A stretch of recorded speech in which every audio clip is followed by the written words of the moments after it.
Urban explorations on YouTube have always been something that generated a conflict inside me. On the one hand, I love them. There is nothing more exciting than watching other people enter abandoned places. During the minutes that the video lasts, you bond with that person. You explore with them without leaving your house. You feel the fear they feel, and you share that with so many people. On the other hand, sometimes they keep secrets from you.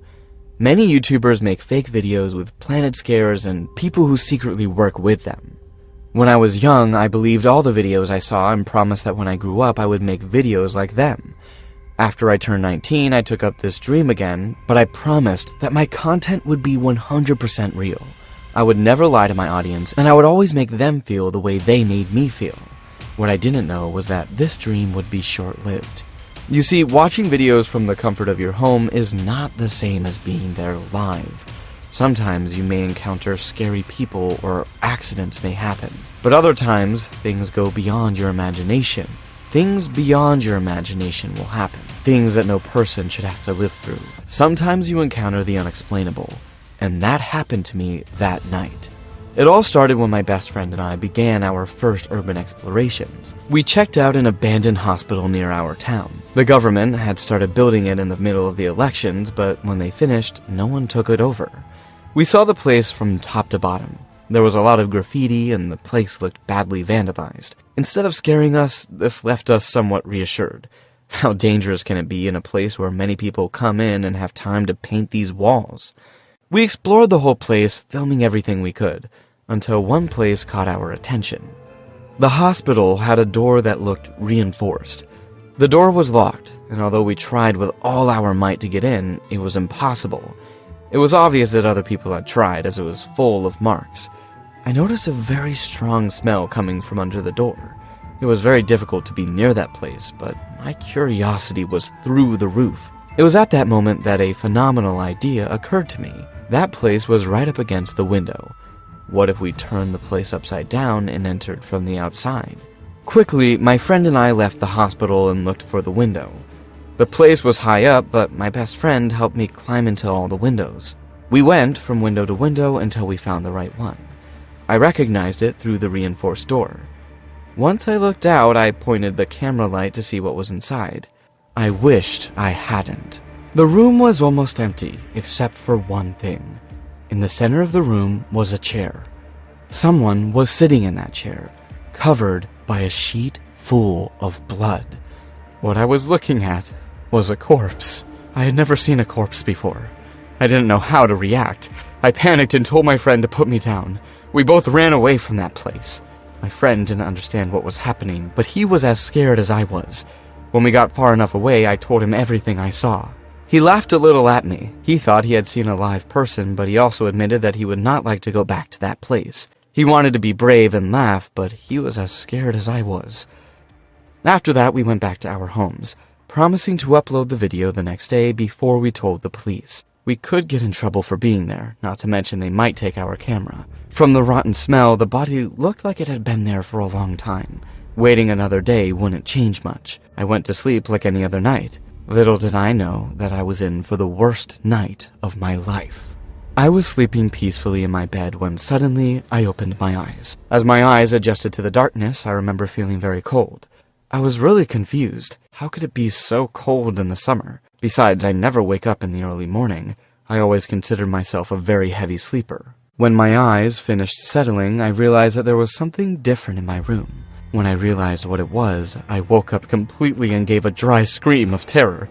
The chair! The chair from the abandoned hospital was in front of me. The corpse was still in the chair, the sheet was covering it, but I could see how it was stained with blood. I pinched myself to see if I was dreaming, but I felt pain. That wasn't a dream. I knew it wasn't a dream. I tried to turn on the nightlight, but it didn't work. I got out of bed in desperation and went to my bedroom door, but it was completely locked. The bedroom light didn't work either. Suddenly, I heard a noise behind me. It was the sound of wood creeping. I turned around quickly and the noise was coming from the chair. The chair was turning on its own. The chair went from facing my bed to slowly turning in my direction. I started banging on the door in desperation. I was screaming at my parents, screaming as loud as I could, but on the other side I heard absolutely nothing. It was impossible that they were not listening to me. I heard a noise again, and when I turned around, the chair was crawling towards me. It was crawling slowly, but it was making a lot of noise. Behind the sheet, the corpse was moving. I saw agitated breathing with the mouth under the sheet. It was as if someone was suffocating behind the sheet. I was so scared that I couldn't move. I could only keep screaming in the hope that someone would hear me. When the chair came to my side, I had one last survival impulse and ran around it to head towards my window. I tried to open my window, but it wouldn't budge. It was stuck. I grabbed my vase and smashed it against the glass, but it didn't break either. It was as if the glass was suddenly reinforced. The cold became more and more intolerable. My room was practically uninhabitable from the cold. When I instinctively turned around, my eyes widened in surprise. The chair was pointing at me, but this time it was empty. There was no one sitting in it. The person with the sheet on top was gone. I couldn't believe it. It was the corpse that was in the chair. Now he was standing up, still covered with the sheet. He was choking me. I tried to free myself with all my strength, but I couldn't move. The force of whatever was holding me was too much. It was squeezing my neck so violently that I thought I would die, but not from suffocation. It would break my neck. As I was being hanged, I saw the shape of the head behind the sheet. It was filling with blood, squeezing harder and harder. And from one moment to the next, it was over. My parents opened the door to my room in confusion, and I fell to the floor. The chair was no longer in my room. I coughed nervously, trying to catch my breath. My parents didn't understand anything that was happening. When we went to the dining room, I decided to tell my parents everything. At first, I thought they wouldn't believe me, but they saw more than enough. My neck marks were very clear, and when they opened the door, I fell off the floor in a completely unnatural way. It was as if someone who was choking me had left. After a few hours, I returned to my room. The temperature had returned to normal, but I was not going to sleep. The reason I went into my room was to get a jacket. My father was going to take me to the police station. Once we arrived, I told the cops what I saw at the hospital. Obviously, I didn't tell them what happened at my house. I was not in trouble, but they made me explain specifically where I saw the body. After finding it, they opened a search to find the criminals. Shortly thereafter, they identified the victim and notified the family. The victim was a father who had been missing for several days. The family thought he had been in a traffic accident or something, and they were extremely worried. This news devastated them, but they expected to receive similar news. I never received another visit from this man. Today, I am trying to figure out what happened, and the only thing I can think of is that this man showed up in my room. He knew I had seen him, and he was demanding that I tell the police. Even after he was dead, he needed his family to know.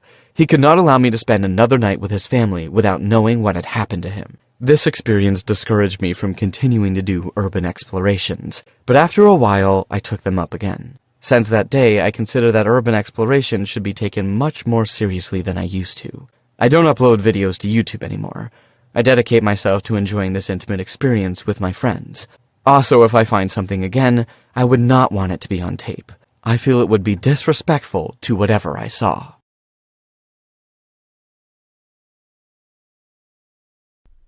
I've always wanted to be a famous urban explorer on YouTube. I'll be completely honest. I'm not one of those passionate people who do it for fun and upload it to YouTube to share what they love. No. My goal is to achieve fame, have millions of followers, and make a living out of it. The adrenaline of entering forbidden places and recording my experiences is just a means to get massive views. Today I can tell you that I am no longer interested in fame. I don't have social networks anymore and don't want people to know about me. Exposure can bring wonderful things like fame and money, but one day I realized that it can also bring terrible things. And that's what this story is about. It all started when I tried to do one of my first urban explorations. I was trying to do other explorations in places that I had found until I realized that none of that worked. I didn't have to generate views. I had to go to the places where the views were already there. I had heard a lot about Paul Revere Elementary School. According to several YouTubers, it was a place where unexplainable things happened. Doors that closed by themselves, voices in the classrooms, and shadows that shouldn't be where they were. The school was closed decades ago due to a mysterious fire that caused the death of several students and teachers. Since then, stories about apparitions and paranormal phenomena have not stopped circulating. This was my best chance. That school was very close to where I lived. I decided this would be my moment to stand out, capture something incredibly scary, and go viral. My plan was to record everything and edit it into a spectacular video that would catapult me to fame. I put on my backpack with a flashlight, spare batteries, water, a first aid kit, and my camera. I also carried a knife, more to feel safe than to actually use it. I was ready for anything. I didn't really believe in the paranormal, and I knew nothing would happen to me, but I could run into a human. I had to be careful about that. I arrived at the school just after sunset. The building was in ruins, with broken windows and graffiti everywhere. The main entrance was open, so I stepped into the darkness. The air was cold and damp. I understood why this place generated so many views. There was a very heavy vibe here that kept making me uncomfortable. I turned on my flashlight and started filming. At first, everything was quiet. I walked through the rubble-strewn hallways, observing the empty classrooms and abandoned furniture. The stillness of the place was unsettling, but after a while I started to get used to it. The atmosphere was fine, but I knew that if I wanted to make my video go viral, I had to do something. I started talking to the camera, describing the place. I was very comfortable with how loud my voice sounded. It was so quiet you could hear a pin drop. If there were any homeless people sleeping here, they would surely hear me. I wasn't so sure about making fake scares anymore, and once I heard my own voice and the echo it made throughout the place, I became suggestible and started to get uncomfortable. Suddenly, I heard a strange noise as if something was moving in the distance. I thought maybe it was an animal. The sound made me even more nervous. I decided to keep exploring, but I started to feel a strange sensation of being watched. Just in case, I clutched the handle of the knife in my pocket. I was starting to calm down, but I heard that noise again. Paranoia began to grow inside of me. There was something else here, and I didn't want to risk my life depending on whether it was just an animal. The noise got louder, and my instinct told me it was time to leave. I tried to find my way out, but I realized that I'd lost my way. At first, I was very confident that I would remember the way out, but then I realized that the corridors all looked the same, and the darkness made everything even more confusing. Every crossroads made me feel more trapped. I was getting more and more desperate. I heard footsteps all around me. They felt like they were coming from everywhere. I panicked and picked up my pace. I needed to find a way out, but every corner I turned to seemed to take me deeper into the school. The flashlight began to flicker, and I cursed under my breath. That was all that was left to do. To be left in the dark. Finally, I found a bathroom and decided to hide in there and calm down and think about my next move. As I entered, my flashlight illuminated a mannequin standing in the middle of the room. I was startled, but realized right away that it wasn't a real human. Normally, I would have gotten the scare of my life, but after watching other YouTubers, I knew that mannequin was there. Someone had put it there. I approached it slowly, my breathing getting heavier with each step. I wanted to check if someone had tampered with it recently. The tension in the air was palpable, and every shadow on the walls seemed to move as I advanced.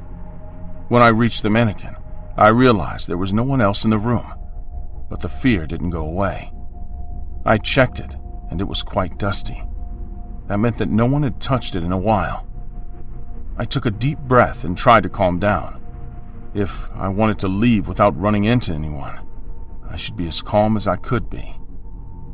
I locked myself in a cubicle and watched a YouTube video without sound where they also searched the school and watched as other people encountered the dummy. I did this to see which way they were going to find the exit, and sure enough, I figured out how to find it. Before leaving the cubicle, the worst moment of the night began. I looked ahead and realized that there were 2 feet behind the door. someone was with me. That person wasn't checking the cubicles. He was looking at the mannequin. I didn't know anything about him, but some things were immediately clear to me. He was completely silent and with his flashlight off. He wasn't another YouTuber, and he didn't want to be seen. The boots were shiny and covered by a tunic. I had a hard time believing he was homeless. The person stood there for a while, kind of sniffing around the place. After a few seconds, he simply walked away. I took a deep breath and took a few more seconds to leave. I had to be sure that this person was far away from me. I looked down at the cubicle and there was no one there. That person had already gone.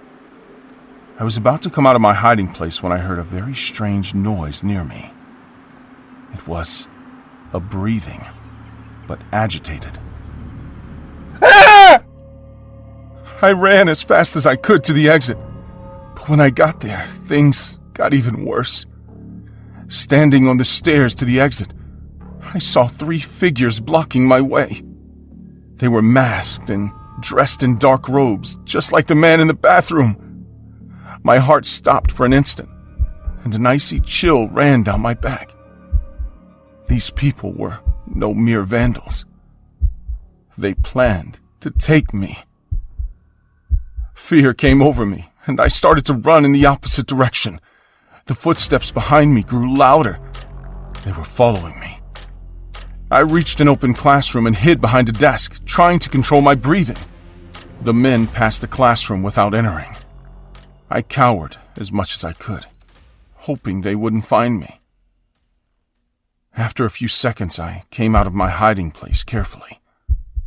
I had to get away from this place. But this was also a trap. Before I could react, I was grabbed and taken to another room, where there were more people waiting. I felt strong hands holding me, and despair came over me completely. They pinned me to the floor, and one of them pulled out a knife. It was my knife, which I didn't even remember because I was filled with so much fear. The terrifying man began to run it across my bare chest and began to cut me. I screamed in pain. I could feel my attacker drawing something on my chest with my own knife. The knife cut my skin slowly, and the pain was unbearable. I could feel the hot blood running down my chest. Every second felt like an eternity. The last thing I heard before I passed out was the voice of the one who was cutting me. Hey, Adam. It's all over now. I woke up in the doorway of my house. I had all my belongings except my camera. I lay on the floor, crying. Something terrible had happened. My ID, it was out of date. I had recently moved and the address I lived at was different. How did they know I lived here? I kept thinking about this for the next few days. The only explanation was that someone close to me had given them the information. That meant that I didn't come across these people by chance. Many people in my personal circle knew I was going to do this exploration. This was a trap from the beginning. Since that day, everything scares me.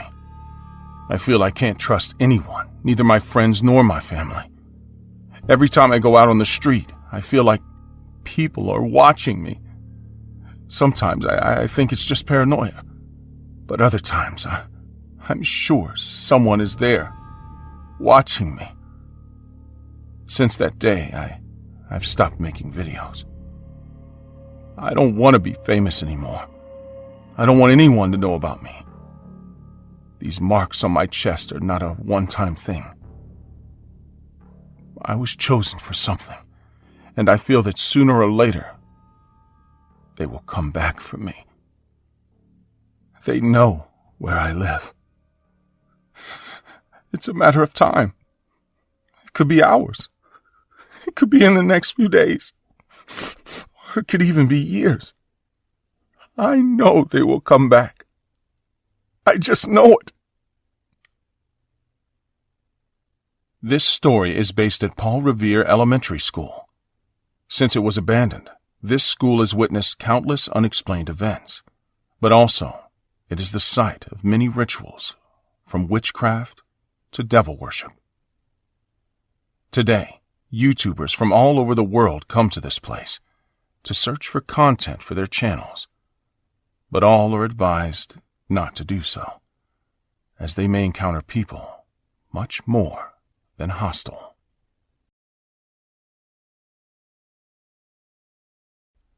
I never really liked the idea of exploring obscure places, but since Dom, one of my best friends, made it big on YouTube, I ended up getting attached to the idea of doing urban explorations just to accompany him. Obviously, I won't tell you my friend's real name or his YouTube channel, since I'm not on the best terms with him nowadays. Let's just say his name is Dom, known on YouTube as Exploring with Dom. Those of you who know about urban explorations will know how to find the real channel. Dom was a famous urban explorer.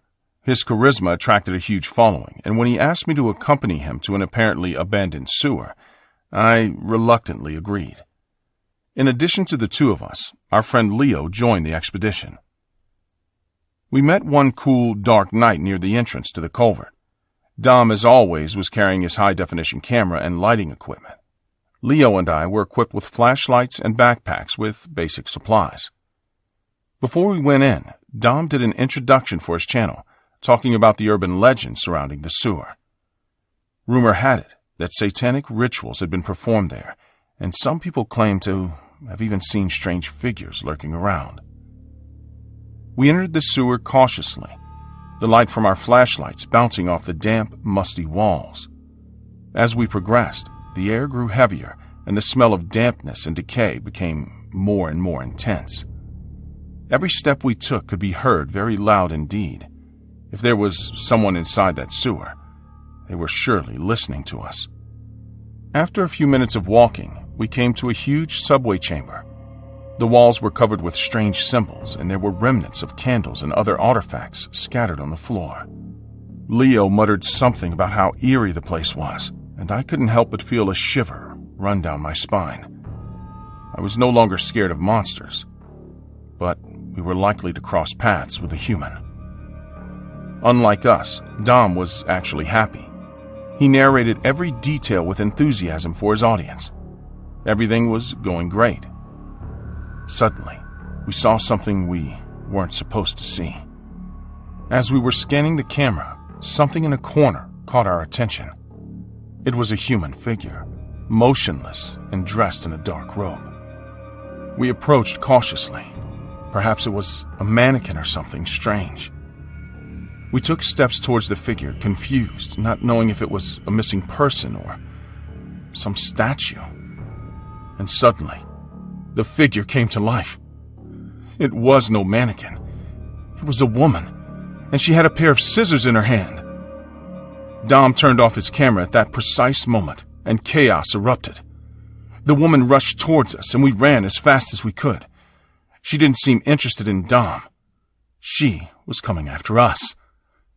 When she finished chasing us, we stood against the wall, frightened, and all of a sudden, she just stopped abruptly, and the girl started laughing. First, she congratulated Dom and me, saying that we had reacted just as she had expected. I was flabbergasted. It turns out that it had all been planned by Dom to get a genuine reaction from Leo and me, unbeknownst to us. This was to be content for his YouTube channel. Despite the woman's explanation, the tension in the air didn't completely dissipate. I was furious. I'm proud that he's doing well, but to use his friends like that. Anyway, I tried to take it as a joke and move on. I looked at Dom, who was still talking to the woman, not noticing the shiver that ran through the place. Leo and I looked at each other.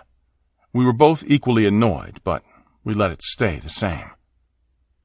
This is going to be epic in the video. Admittedly, Leo and I were glad it was just a joke anyways. We were really scared. We thought we were going to die. We were scared to death, and we weren't happy with Dom playing on our fears like that. However, we started to pack up our things to leave the sewer. I was distracted gathering my things and looking around the place, when suddenly a piercing scream echoed from down the hall. It was Leo. How had he gotten away so fast? He was just with us seconds before. We ran towards where the sound was coming from. It seemed to be getting farther and farther away, as if it was moving. We were all really scared. This time, I wouldn't put up with the whole thing being a sick joke, but Dom looked seriously scared. When Leo finally stood still, we managed to find him. Leo was not alone. A white, scrawny figure over 6 feet tall sat spider-like on Leo, devouring him as he agonized. The image was terrifying. The monster was a pale abomination with elongated limbs and empty eyes that emanated an indescribable malevolence. Each passing second felt like an eternity. Leo's blood mixed with the dirty water on the floor, creating a dark puddle that slowly spread. The sound of flesh tearing and Leo's choked moans rang throughout the place. I tried to move, to do something, but my legs were unresponsive. Fear had completely paralyzed me. The being raised its head and saw us. Its gaze froze us for a second, but then we reacted and started running desperately. Dom and I were running at full speed, listening to the horrible sounds of Leo being devoured. The woman dressed as a priest who was still with us tried to run away too. But the being caught up with her first. At that point, we managed to get ahead of it, but we turned and saw it tear the woman apart with its teeth. She had no chance. The beast grabbed her by the neck and tore a piece out of her. She immediately fell down bleeding to death. And a few seconds later, the beast was coming after us again. We ran as fast as we could. We were close to the exit, but this being, whatever it was just too fast. I felt it was going to catch up with us at any moment, and if it did, we would have to fight. I was ready to stop with my friend and try to save the rest, but my friend had other plans. He just pushed me back to gain the advantage and used those seconds to escape. I'm sorry. As soon as I fell, I desperately went to a room in the sewers. My first and united idea was to hide somewhere in that place, and in a matter of seconds, the being was with me, and it was looking for me. Every step I took echoed in the narrow corridors of the sewer. I was breathing heavily. I felt that if I breathed hard enough, the monster would come for me. The terror of being caught was unbearable, and every second in the tunnels felt like I was risking my life. I made an effort to just breathe and not make any unnecessary noise. It seemed easier than you might think, but at that moment, it really wasn't. At that moment, I could only think of a way out. At that moment, all I could think about was that I wanted to cry. I was so scared, and I didn't want to feel it anymore. I held on as long as I could, and the monster passed me by, looking for me without success. I waited a few minutes until I was sure it had moved away. Then I came out of hiding and ran towards the exit. The road seemed endless, but I finally saw the light at the end of the tunnel. Just as I was about to leave, the monster appeared again, chasing me with terrifying speed. Panic clouded my mind, and each step felt heavier than the last. I could feel the monster's breath on the back of my neck, its oppressive presence pushing me to the brink of madness. The exit was so close, but every second seemed to drag on, turning the race into endless torment. My muscles burned, and the fear of failing to escape was an unbearable weight. I made it out of the manhole for a few seconds, the monster almost catching up with me. I closed the heavy manhole cover behind me and heard its furious pounding from the other side. My heart was pounding, but I was safe. I looked around and saw Dom, who had managed to escape as well. We stood, looking at each other for a moment. He was furious. Without saying a word, I lunged at Dom and started hitting him. He tried to defend himself, but I quickly realized that he didn't expect to be fighting. Hell, he didn't even expect to see me again. Every hit I landed felt cathartic. The man I considered my best friend was going to let me die, and I would never forgive him for that. He used to fight better than me, but I was the one who was furious, so I took the reins of the fight and left him on the ground, wounded. He was looking at me with a face of absolute hatred, but to be honest, I couldn't care less. Never again. From that night on, Dom and I never spoke of the event. Neither he nor I reported the disappearances of Leo and the woman. We both knew no one would believe us, and the truth was too terrifying for it to become normal, and the story to attract more people. We preferred not to say anything. Who knows, maybe if we talked about it more, we would cause more deaths of people who just wanted to come in because we told them it would increase the views on a YouTube video. I have no idea what it is that we found. You know, it's probably better not to know. Humans are away from the sewers for a reason. And who knows what things live there, waiting for a completely deluded person to enter.